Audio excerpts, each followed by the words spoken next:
श्रीमती प्रियंका गांधी वाड्रा। श्रीमती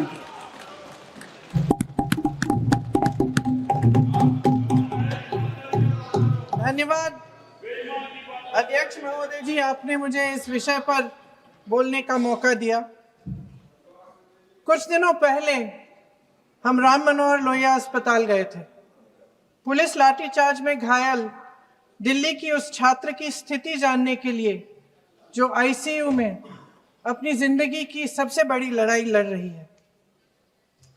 हमसे कुछ ही समय पहले आदरणीय स्वास्थ्य मंत्री जी श्री जेपी नड्डा वहां गए थे और उनसे कुछ समय पहले अन्य नेता भी गए। जब तक हम वहां पहुंचे, उस लड़की की मां नेताओं के आने जाने से गुस्से में थी। सुन लीजिए, सुनिए, किसी की पीड़ा का मजाक नहीं उड़ाते। कोई भी हो, किसी की पीड़ा का मजाक नहीं उड़ाते।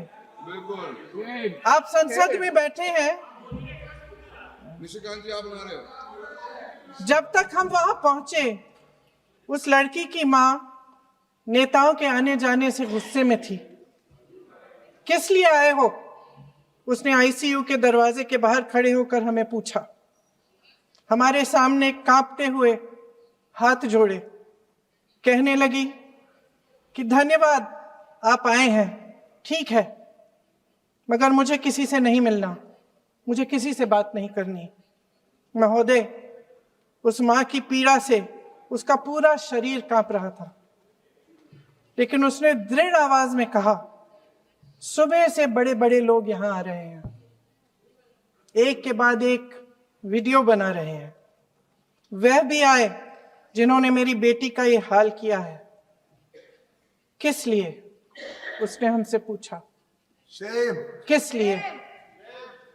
मेरी बेटी की बलि तो चढ़ गई है, लेकिन उसे कुछ भी हो जाए तो मैं उसके लिए अपने आप लड़ूंगी। मुझे किसी की मदद नहीं चाहिए, मैं अकेले लड़ लूंगी। महोदय, शायद मुझे यहां खड़े होकर सबके सामने ये बात नहीं कहनी चाहिए, मगर उस मां की गुहार ने मुझे शर्मिंदा किया। उसके दिल के टूटने की वो आवाज जो अस्पताल की दीवारों से में गूंज रही थी, मेरे मन में अभी भी गूंज रही है। इसलिए उस मां की इजाजत लिए बिना मैं आपके द्वारा आदरणीय प्रधानमंत्री महोदय जी और आदरणीय गृह मंत्री महोदय जी से पूछना चाहती हूं कि क्या जरूरत थी एक मासूम बच्ची पर इस तरह दमन करने की? क्या जरूरत थी उन छात्रों पर आंसू गैस चलवाने की, उन पर लाठियां बरसाने की, उन पर वाटर कैनन्स चलवाने की? क्या जरूरत थी उन नौजवान लड़कियों को जलील करते हुए उनके कपड़े फाड़ने की, उनको बेरहमी से गंदी तरह पिटवाने की? देश के युवाओं पर पैलेट गन्स और AK-47 चलवाने की क्या आवश्यकता थी? क्या वे आतंकवादी थे? क्या आतंकवादी हैं? टेररिस्ट हैं? हाँ, कांग्रेस बोल रही है। हाँ, कांग्रेस बोल रही है। जवाब दीजिए, जवाब दीजिए। कांग्रेस बोल रही है, जवाब मांग रही है, जवाब दीजिए।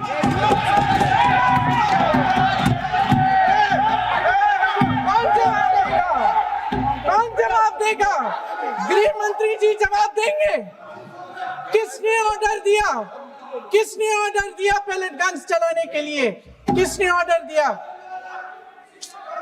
आपके माध्यम से मैं पूछती हूं अध्यक्ष महोदय, किसने ऑर्डर दिया?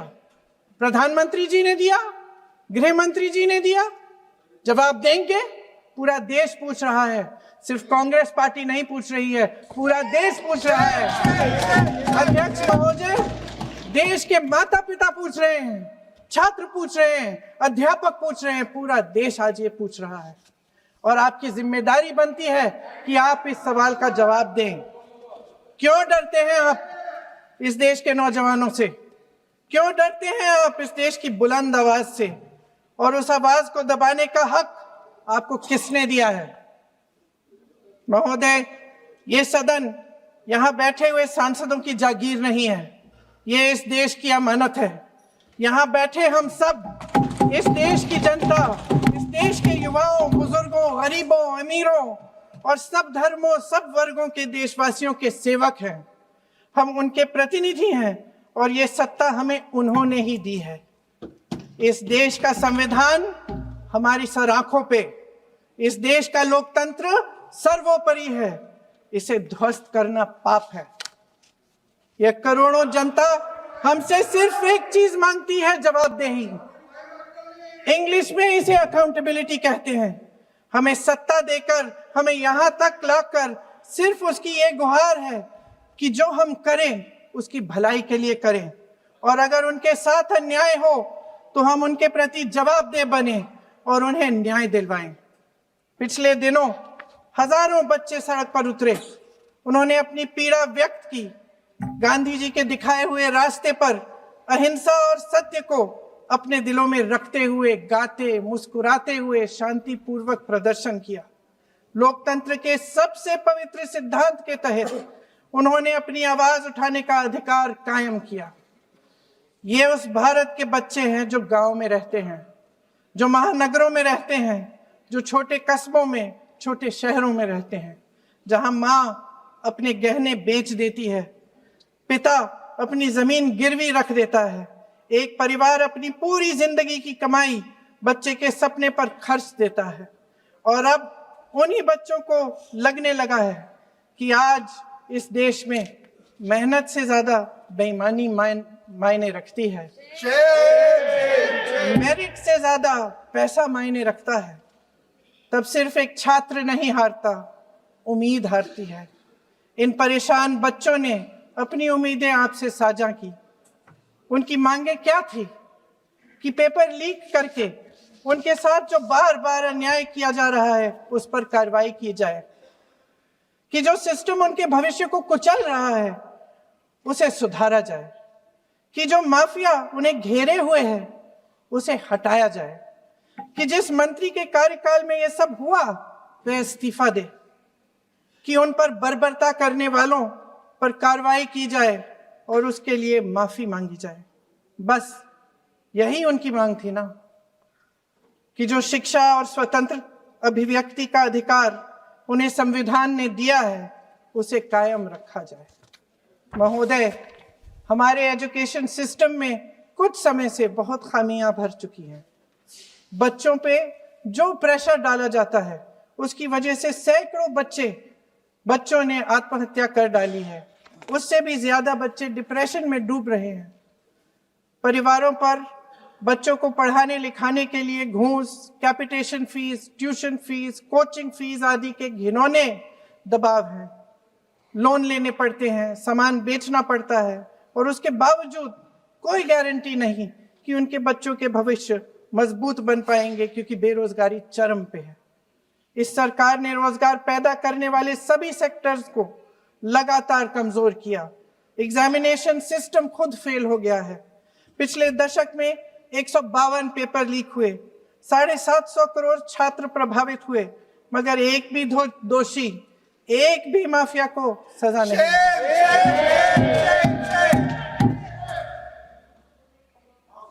हमारे एजुकेशन में आरएसएस के प्रचारकों को भर भर कर उसे खोखला बना दिया है।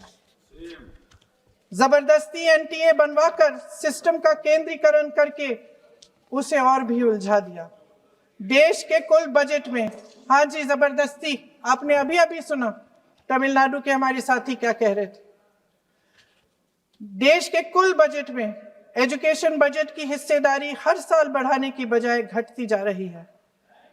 1.4 लाख करोड़ रुपया का पूरा बजट एजुकेशन बजट है और 1.32 लाख करोड़ सिर्फ नीट देने वाले 22 लाख बच्चों के परिवारों से हर साल खींचा जाता है। एक और शर्मनाक आंकड़ा भी है। 1.4 लाख करोड़ रुपया हमारा पूरा एजुकेशन बजट और 16 लाख करोड़ रुपए जो मौजूदा सरकार ने बड़े उद्योगपतियों के लोन माफ किए हैं। सोचिए कि इस सरकार की प्राथमिकताएं क्या है।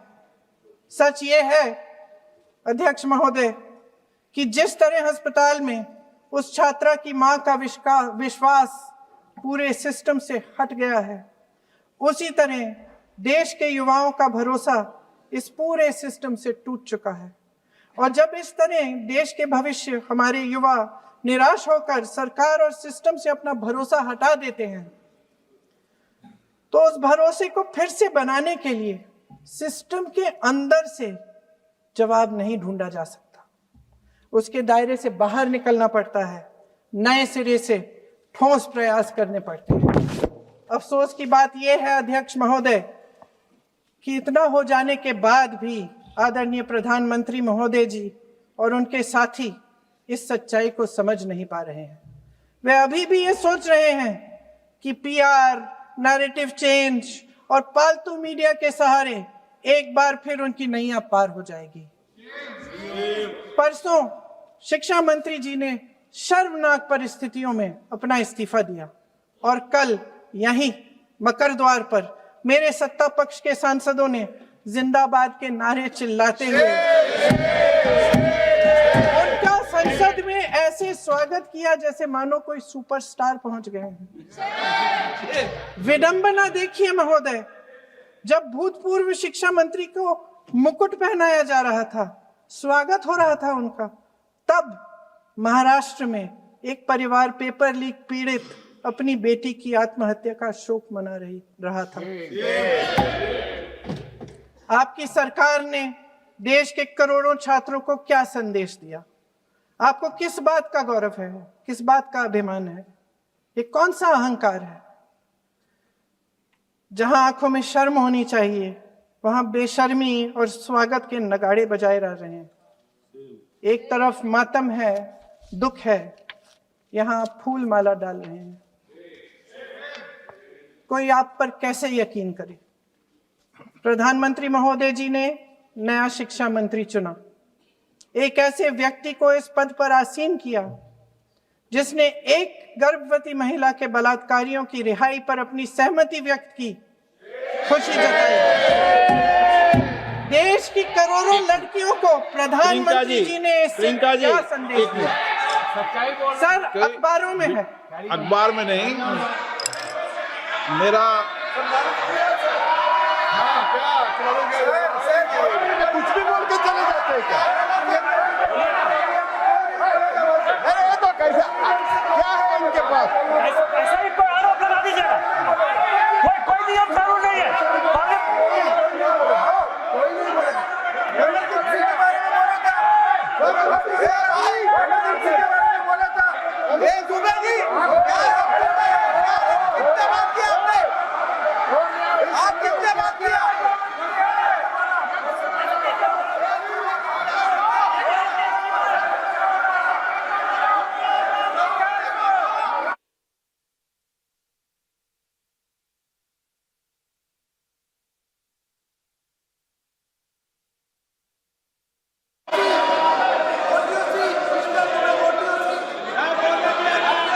अध्यक्ष महोदय जी, जो श्रीमती प्रियंका वाड्रा गांधी जी बोल रही थी, तो बीच में उनके वहाँ से भी टोका टोकी पहले भी हुए, हमारे यहाँ से भी हुए थे। अभी हम लोग तो शांति से सुन रहे हैं, लेकिन जो अभी अभी हमारे वर्तमान नए शिक्षा मंत्री को जो उन्होंने टिप्पणी की, कैरेक्टर असैसिनेशन है एक तरीके से संसद में, और इस तरीके के भाषा हम उम्मीद नहीं करते हैं। मैं इसमें प्रहलाद जोशी जी ने भी खुद कहा है, एक तो उन्होंने प्रियंका जी ने जो गलत बात कही है रिकॉर्ड पे, उसको रिकॉर्ड से हटा दिया जाए। दूसरा इस तरह का भाषा का इस्तेमाल ना करें। आपने डिबेट से पहले आपने अपील किया कि संसद में डिबेट का स्तर को नहीं गिराने चाहिए। उनके पार्टी के वो सीनियर लीडर है, वो पहली बार चुन के आए हैं, मगर उनके पार्टी में सीनियर है। जिम्मेदारी के साथ बोलना चाहिए। अगर पूरा ऑथेंटिकेट नहीं कर सकते हैं तो मैं ये मानता हूं कि उनको क्षमा मांगना चाहिए सदन से।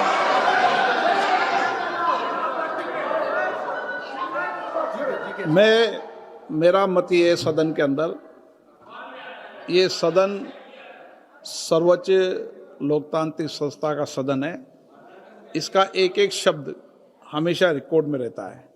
मैं माननीय सदस्य से आग्रह करूंगा कि बिना तथ्यों के हमें इस तरीके के सदन के पटल पर बात नहीं करनी चाहिए।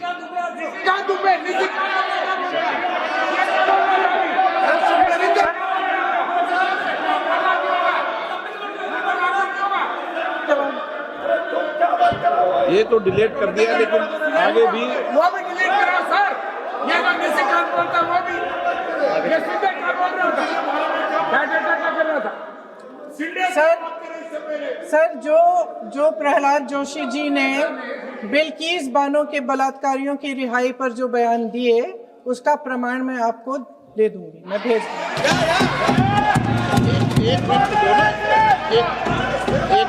मैं ऑथेंटिकेट करूंगा। स्पीकर का डायरेक्शन 115, उनको पहले ऑथेंटिकेट करने कहिए सर, ऑथेंटिकेट करेंगे उसके बाद वो आगे बढ़ेंगे, ऐसे नहीं होगा। पहले ऑथेंटिकेट करने दो सर, उनको ऑथेंटिकेट करने के लिए कहिए, ऑथेंटिकेट करने कहिए उनको।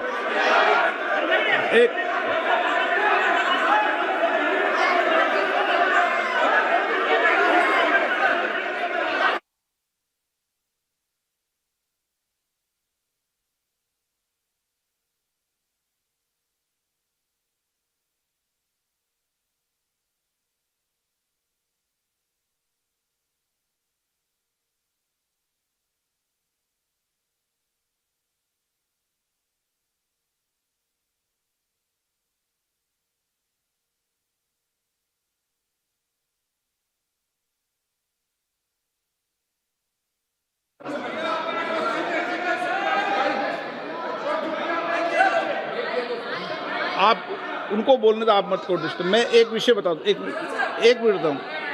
नियम 353 के अंदर फिर मैं एक बार स्पष्ट कर दूं, किसी भी सदस्य द्वारा किसी भी व्यक्ति के विरुद्ध मानहानि या अभियोगात्मक प्रकृति का कोई आरोप नहीं लगाया जाएगा जब तक कि सदस्य ने अध्यक्ष और संबंधित मंत्री को पर्याप्त अग्रिम सूचना नहीं दे दी हो। यह व्यवस्था है।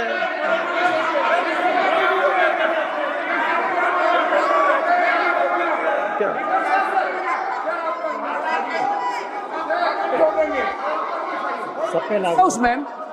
The same house. Honorable Shrikant Bey told, still that is in the record about Indira Gandhi ji. Still that in the record. Still that in the record. Sir, you are not removed, sir. बोलो, आप भी बोल लो। Sir, केसी वेणुगोपाल जी ने जो नाम लिया है और मैं नेहरू जी के बारे में जो बात कहा है मैंने सर, मैं उस पर कायम हूं और मैं किताब जो है ऑथेंटिकेट करने के लिए तैयार हूं। अय्याज थे नेहरू, अय्याज थे। मैं फिर दोबारा रिपीट कर रहा हूं, आई एम अगेन रिपीटिंग, यही फैक्ट है और वो किताब में ऑथेंटिकेट करके दे रहा हूं। I am authenticating that book.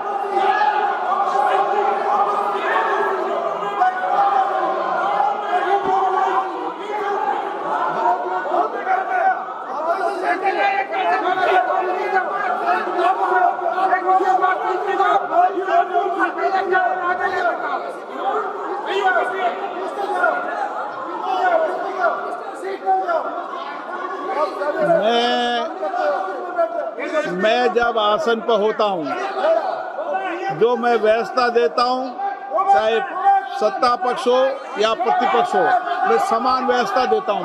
मैं जब आसन पर होता हूं,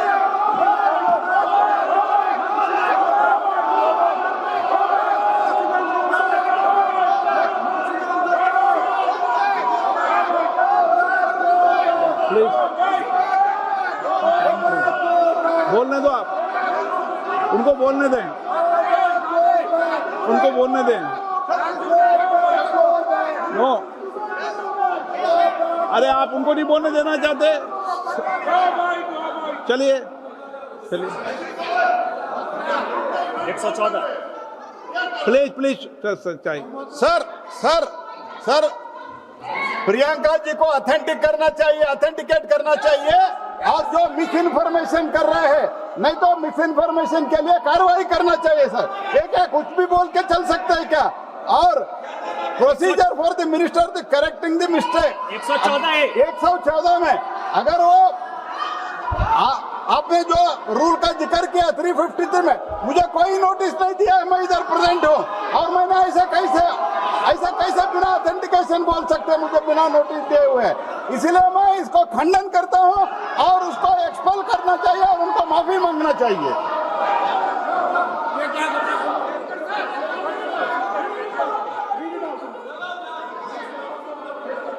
नहीं ये चैप्टर आगे नहीं बढ़ेगा सर। बिल पे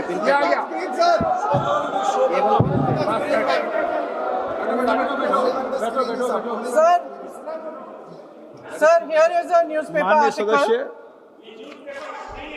सर पूरा बुक ले गया आपने बुक ले गया सकता है sir written by a respected माननीय journalist. सदस्य, I will authenticate using this, sir. आप माननीय सदस्य प्लीज इसको छोड़ दें।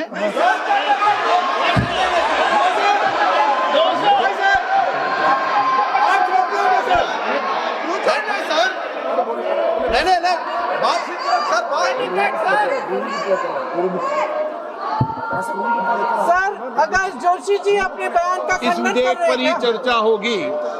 आप इस बयान का खंडन कर रहे हैं क्या नहीं, जोशी जी माननीय से पूछेगा? सदस्य, मैं आपसे फिर आग्रह कर रहा हूं, इस सदन में इस विधेयक पर ही चर्चा होगी। फिर भी नो, ये विधेयक का विषय नहीं है।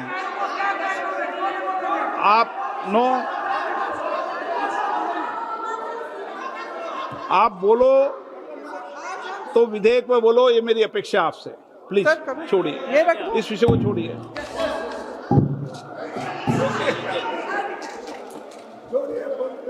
आज हम सदन पटल पर एक ऐसे विधेयक में संशोधन पर डिबेट कर रहे हैं जो 2024 में पारित हो चुका था और इसमें मुख्य संशोधन यही है कि पेपर लीक के अन्य अपराधों के लिए सजा बढ़ाई जाएगी। मगर जब से ये विधेयक पारित हुआ तब से अब तक इस सरकार ने एक भी अपराधी को सजा नहीं दी। आपने देखा है कि कल और परसों से फेस रिकॉग्निशन द्वारा प्रदर्शन करने वाले बच्चों के नाम और पते सार्वजनिक किए जा रहे हैं, मगर यही काम पेपर लीक करने वाले अपराधियों के लिए अभी तक नहीं किया गया। ना इस विधेयक में पेपर लीक रोकने के कोई ठोस कदम है। इससे देश के युवाओं का भरोसा कैसे बनेगा? अध्यक्ष महोदय, आदरणीय प्रधानमंत्री महोदय जी को आपके माध्यम से मैं कहना चाहती हूं कि शायद उन्हें अपने सलाहकार बदलने चाहिए।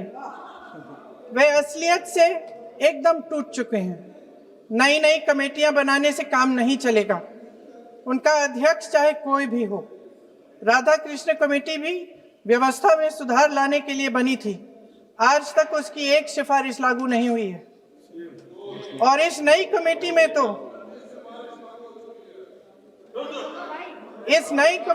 तो एक एक्स-आईबी चीफ, फिर चिल्लाएंगे, एक एक्स-आईबी चीफ, एक आईटी कंपनी के मालिक और एक गौमूत्र के विशेषज्ञ भी हैं।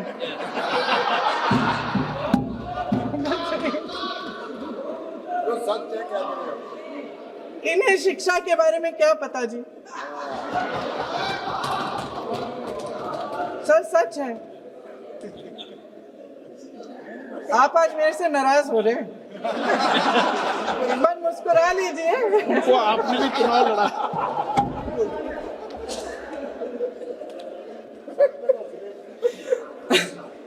सर फास्ट ट्रैक कोर्ट्स का रिकॉर्ड पहले से ही बहुत खराब है। वैसे भी कल की सुनवाई में सीबीआई का वकील पेश ही नहीं हुआ। संसद में विपक्ष को दोषी ठहराने से, खोखले राजनीतिक खेल खेलने से काम नहीं चलेगा।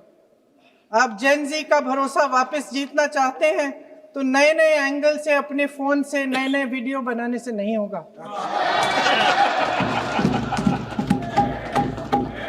प्रधानमंत्री जी को कैमरे का एंगल नहीं, दिल का एंगल बदलना पड़ेगा।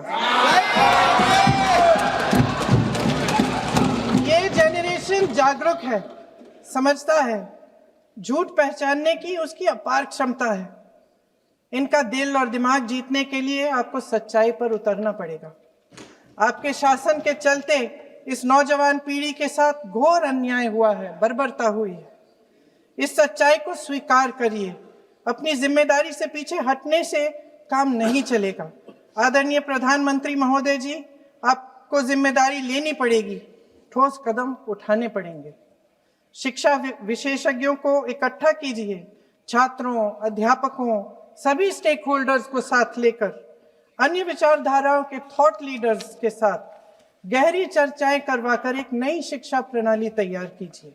मौजूदा नेशनल एजुकेशन पॉलिसी में 8 महीने तो एग्जाम चलते हैं, अध्यापकों को पढ़ाने का समय नहीं मिलता। सिर्फ आरएसएस के लोगों से भरने की बजाय सिस्टम को शिक्षित, एजुकेटेड, उन्नत और उदार दृष्टिकोण के लोगों से भी भरिए, जिनकी योग्यता सिर्फ उनकी विचारधारा न हो। रोजगार पैदा करने के सख्त कदम उठाइए, इस पर फोकस करिए। मेडिकल कॉलेजेस की संख्या बढ़ाइए, चिकित्सा शिक्षा का विस्तार कीजिए, ताकि ये बच्चे जो मेहनत कर कर के भी अपने भविष्य नहीं बना पा रहे हैं, एक उज्जवल भविष्य का सपना देख पाए। अध्यक्ष महोदय, छात्रों को सड़क से हटाया जा सकता है, लेकिन उनके सवालों को नहीं। हर लाठी जो किसी लड़की पर, किसी लड़के पर चली है, वे बच्चों की पीठ से ज्यादा सरकार की साख पर पड़ी है। देश के नौजवान न्याय मांग रहे हैं, भीख नहीं। वे यहां सरकार गिराने नहीं, अपना भरोसा बचाने के लिए आए थे।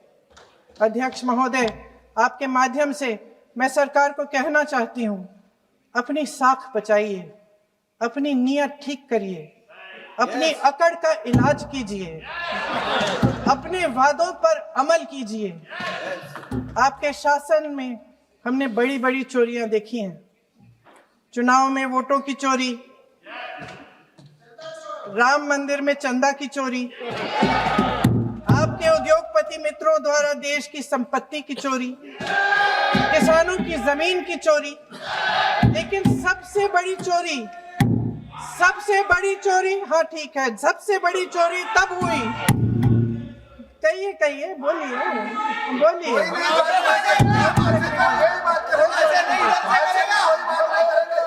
सुन लीजिए, शांति से सुन लीजिए, शांति से सुन लीजिए। आपको मौका मिलेगा, आप जितनी भी चोरियों की बात करना चाहते हैं आप कर लीजिए, अभी मेरा समय है। सबसे बड़ी चोरी तब हुई जब देश के नौजवानों के भविष्य, उनके सपने चुराए गए। भविष्य की चोरी, सपने की चोरी किसी भी चोरी से कहीं बड़ी होती है महोदय। अगर देश का युवा निराश हो जाए, अगर देश का युवा निराश हो गया, उसकी उम्मीद टूट गई, तो सबसे बड़ी हार भारत की हार होगी। और हम कांग्रेस और विपक्ष के लोग जान दे देंगे, मगर भारत की हार नहीं होने देंगे। जय हिंद। सर, अब तो मुस्कुरा लीजिए, भाषण खत्म।